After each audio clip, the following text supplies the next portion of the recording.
శనివారం రాత్రి ఒక అలర్ట్ లేకుండా, ఒక సిగ్నల్ లేకుండా నీళ్లు బుడమేరు నుంచి గేట్లు ఎత్తేశారు. ఎంత దారుణమైన పరిస్థితి అనంటే, వలగలేరు హెడ్ రెగ్యులేటర్ కు సంబంధించిన లాకులను 11 లాకులను శనివారం రాత్రి అర్ధరాత్రి దాటిన తర్వాత ఎత్తారు. అలర్ట్ లేదు. ఇక్కడ ఈ ప్రాంతంలో ఉన్న ప్రజలకు కనీసం పట్టించుకునే, కనీసం చెప్పడం లేదు. ఎత్తేసినారు. ఎందుకు ఎత్తినారు?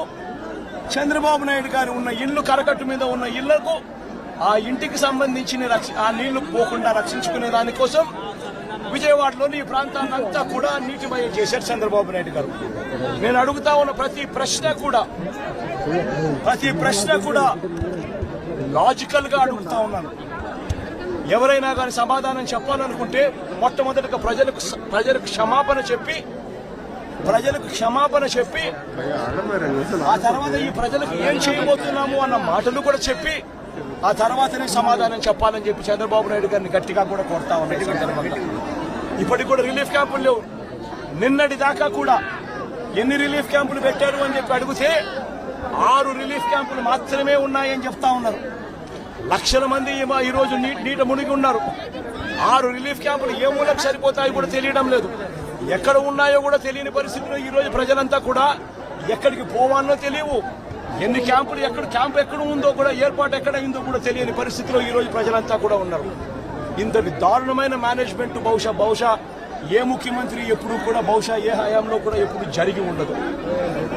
ఆలోచన చేయమని అడుగుతా ఉన్నా. ఈరోజు చెప్తా ఉన్న ఈ 11,30,000 క్యూసెక్కుల గురించి ఏదైతే మాట్లాడుతా ఉన్నామో, ఈ 11,30,000 క్యూసెక్కులకు సంబంధించి మొదట ఇది రావడం ఇదేం కొత్తేమీ కాదు. ఇటువంటిదే 1903లో 11,90,000 క్యూసెక్కులు వచ్చింది. 2009లో కూడా 11,10,000 క్యూసెక్కులు వచ్చింది. మా హయాంలో కూడా 2019, 2020, 2021, 2022లో కూడా ఇలాంటి వరదలే, ఇలాంటి రెయిన్ఫాలే నమోదు కూడా అయింది. కానీ ఇలాంటి రెయిన్ఫాల్ నమోదైనా కూడా మా హయాంలో ఎప్పుడు కూడా ఈ మాదిరిగా 11 లక్షల